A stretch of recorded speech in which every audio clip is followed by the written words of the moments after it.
Today's topic is permanent magnets and electromagnets.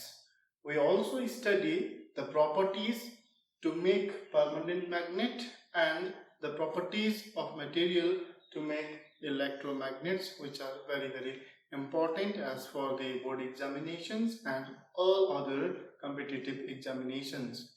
First, let us go to permanent magnets. So permanent magnets are those magnets whose magnetism lasts forever. Okay, at least we can say the magnetism should last for a very long period of time. These are my permanent magnets. Okay, the magnetism should last for a very long time. That is my magnetism. Now whenever we come to the electromagnets, so electromagnets is a word made from two terms. One is electro, the other one is magnet. So it refers to that magnet which act like a magnet only whenever we pass a current through a solenoid. Understood? So the electromagnets are those which only exhibit its magnetism whenever we pass a current through a solenoid, and the solenoid look like this. Okay, so this is two ends of the wire and so many wires are winded all over this cylindrical rubber cylindrical core. So this is my solenoid, and whenever I pass the current through this solenoid will become a magnet, because solenoid is equivalent to a bar magnet. Therefore this act like a bar magnet, and whenever I switch off the current, then it should not act like a magnet. That is my electromagnet. First of all, let us go how to make permanent magnet. There are two ways to make permanent magnet. Number one is by heating a iron rod, aligning it in north-south direction and heat it for so many long time. Then this iron will convert it into a permanent magnet. That is very old method, which was published in 1600 by a British scientist, which is very old. Now we only study the modern type, how to construct permanent magnet. So first of all, what do we do is we take a solenoid. Okay, we take a solenoid like this. So this is our solenoid, and we connect it with a battery or a cell, and this is my switch, and I place a core into this solenoid, and this is my core, and whenever I switch on this, then this solenoid will act like a bar magnet. It means that there is a, what is there? There is a magnetic field which will magnetize this core. Let this core be hard material. Okay, hard material. So this core is my hard material, and the magnetizing field due to this current in the solenoid will magnetize this core, which is my hard material. Example, say iron. Okay. Now whenever I switch off this, then what will happen is that this iron will get magnetized. Because of that, whenever we even switch off the current in the solenoid, this iron will behave like a magnet. So this iron will behave like a magnet. It means that this is now become a permanent magnet, unlike the electromagnet. So let us go to the electromagnet here. Now in electromagnet, what do I do is, again I will have a solenoid, this one, right, and the shell and the switch, and again I will put a core, this core, and let this core be soft iron, soft material. Now what I do is, I will switch on this. Whenever I switch on this, then there is a magnetic field because of the solenoid, and that magnetic field will act like a electromagnet, because whenever I pass the current, there is a magnetic field, so that is my electromagnet. I pass the electricity and it converted into magnet, so it is an electromagnet. Now the most important thing, I will switch off this. That is, I disconnect the current through the solenoid. Then what will happen? If this was a hard material like iron, if it was a hard material, then it should have some magnetism in it, because hard materials we have studied are those materials which possess magnetism in it even after we remove the magnetizing field. But this is my soft material which do not possess any magnetism in it whenever we completely remove the magnetizing field. It means that because of the soft material, it will not possess any magnetism. So there is no magnetism. No magnetism when there is no electricity. So it means that this acts like a electromagnet. In fact, the electromagnets are those which only exhibit magnetism when electricity is passed, and whenever I remove the electricity, so there is no magnetism. So this is my electromagnet. Now let us go to the permanent magnets and see the properties. First of all, what should be the properties? Okay, property to make permanent magnets. First of all, we see whenever we pass the current, there was a magnetism in it, and I removed the current, there was still some magnetism in it, and we call that it is now permanent magnet, even because even there is no current, there is magnetism.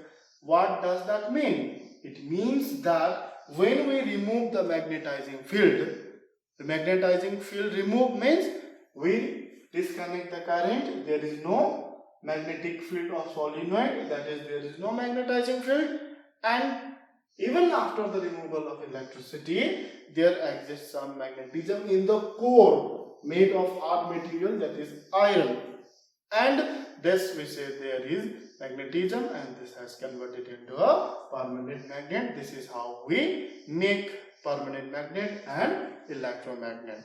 So property is that, let us go to this thing. This is very important. Now we know that whenever I switch on, then what happened? There is magnetizing. This is H and this is B, positive B, positive H, and this is negative H and this is negative B. Whenever I switch on, there was a magnetizing field because of the magnetic field of the solenoid, and whenever I switch off, then what happened? It came down and it's raised like this. Okay. Now whenever I see this point, there is no magnetism. Magnetizing field is zero, that is current here is zero, but there is this much of residue. This much of residual magnetism is there. Okay, this is very important. It means that what should be the property of material to make permanent magnet? The property is number one, it should have a high residual magnetism. Understood? To make permanent magnet, the magnetic material should have high residual property. Because if there is no residual of magnetism, then it will not behave like a magnet after the removal of electricity. Okay, so if it has high residual, then if I remove the electricity, because of high residual there is magnetism, so we say that is my permanent magnet. So residual means what? Retentivity. Okay, so number one property is the material should have high residual or retentivity. Okay, make a proper note. So number one property is that, because if there is no residue, magnetic field is not present after the removal of electricity. So to have permanent magnet, there must be some residual magnetism, that is retentivity should be very high. Next, let us go to the electromagnet. So in electromagnet, whenever I switch off the current, then there should be no magnetism in this core. Okay, it means that it should have very less retentivity. Understood? If it has got very high retentivity, then if I remove the current, then there will be magnetism, which do not want, because electromagnets are only those magnets which should act like a magnet only when we give electricity. So it should have very less retentivity. Okay, it should have less residue and less retentivity. Then what should be the graph look like? Its graph should look like this. So I will draw it here. The graph should look like this. Okay, it should go like this and come down like this.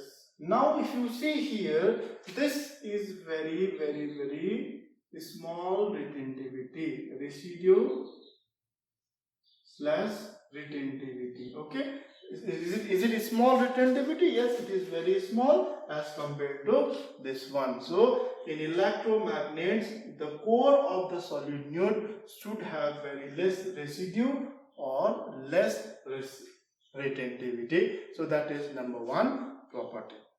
Okay, now let me go to again permanent magnets. Now say if there is high residue, high retentivity, then we say it is a permanent magnet. But there is one more thing which we should consider, that is number two property is that, so the negative, we have studied the hysteresis curve, or that is BH curve, that whenever I put the negative, this side is my negative H. Okay, if I give the negative H in this direction, then this will come down to 0. It means that when putting the negative magnetizing field, its magnetism may reduce to 0, that we have studied, and this amount of negative magnetizing field which will completely remove the magnetism in it is called coercivity. Okay, we have studied that this much of negative magnetizing field which is required to make the magnetism 0 in the magnet is called coercivity. We have studied. Now the permanent magnet should not be easily demagnetized. Understood? So the permanent magnet, the residue of the permanent magnet should not be erased easily. Okay, that is next property, because if the residual magnetism is erased easily, then we cannot say that it is permanent magnet, because if the residue is erased, then there is no magnetism, then we cannot say that this is permanent magnet. Okay, so next is that residual or retentivity. This residual or retentivity should not be easily erased by negative magnetizing field. So that is next property, because if this residual magnetism is erased, then there will be no magnetism, that is there will be no permanent magnet. Therefore, to have permanent magnet, this residue should not be easily erased. It means that this value should be very, very large. This value negative, that is negative H vector, that is magnetizing field, should be very large. Okay, that is, if it is very large, then 100 of negative will not erase the residue. It means that it will become a magnet again. If I apply 1000 of negative, then if it is very, very large negative, then if I give 1000, then again this residual magnetism will not be erased. If I give 2000, then residual is not erased. That means this is permanent magnet, because this residual is not erased easily. Now, what is the value of this? Which value is this? This negative value is called corrosivity. Then the corrosivity should be very, very high for a permanent magnet, because if the corrosivity is high, then residual retentivity or residual magnetism or retentivity cannot be removed easily. That is why the corrosivity should be very high. So next property is porosity. Corrosivity, corrosivity should be large. Okay, so this value is corrosivity, or I will say this amount is my corrosivity. So corrosivity. So to make the permanent magnet, the material should have high corrosivity, so that the high value of negative magnetizing field should not erase residual retentivity. Then it is called permanent magnet. Now, if it is high in permanent magnet, then what should be the value of corrosivity in electromagnet? It should be very less. Okay, corrosivity should be very less. Okay, here residue high, here residue less, here corrosivity high, that is corrosivity here less. That is, this value is corrosivity. Okay, this is positive H, this is negative S, negative B, and positive B. This value should be very less, because this is my corrosivity. Okay, so please remember the graph also. Number one graph here is, here this is very large in permanent magnet, but this is very small, residue is very small in electromagnet, and corrosivity is very large in permanent magnet, and corrosivity is very small in electromagnet. This graph is very, very important. Sometimes it is also asked from the graph, which graph is good for making permanent magnet.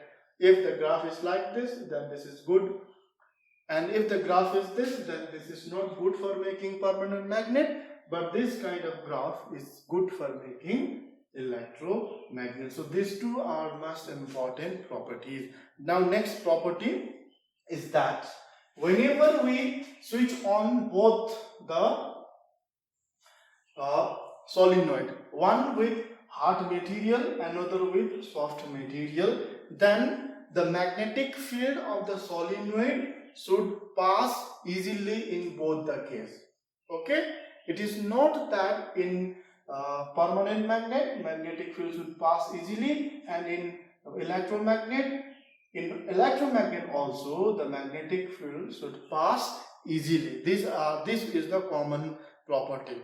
Okay, so its permeability should be high permeability, that is mu. Here also mu should be high. Okay, here also mu is high. Why? Because to make electromagnet or to make permanent magnet, the magnetic field should be passed easily through the material. Okay, so if it passes easily, then permeability is high. That is, it will permit the magnetic field to pass very easily. Here in electromagnet also, the magnetic field should pass easily. That is, the permeability should be very high. So these are 3 properties. Now I will give you 2 more properties in permanent magnets. That is, the fluctuation in temperature should not erase the retentivity or residual magnetism in permanent magnet. Okay, we have studied in Curie temperature that whenever we heat the ferromagnetic material, its magnetism will be lost. But for a permanent magnet, a small change in the temperature, a small fluctuation in the temperature, it should not lost its magnetism. Then only we say it is a permanent magnet. If I give a small heat and if it lost its magnetism, then we cannot say it is a permanent magnet. So small fluctuations of temperature should not change the residual magnetism in permanent magnet. That is one property. Next property is that the small mechanical damage should not reduce the residual magnetism in it. Now if it is a permanent magnet, then if I heat it like this, if I take a small piece of it, then it is mechanically damaged. If I break it, then that is also mechanical damage. If I do like this, that is also a mechanical damage. Now this mechanical damage should not erase the residual magnetism for a permanent magnet. So these are the properties and electromagnets and permanent magnets. Now there will be very important questions like, list the properties of material to make permanent magnet. The properties is high retentivity, high corrosivity, high permeability.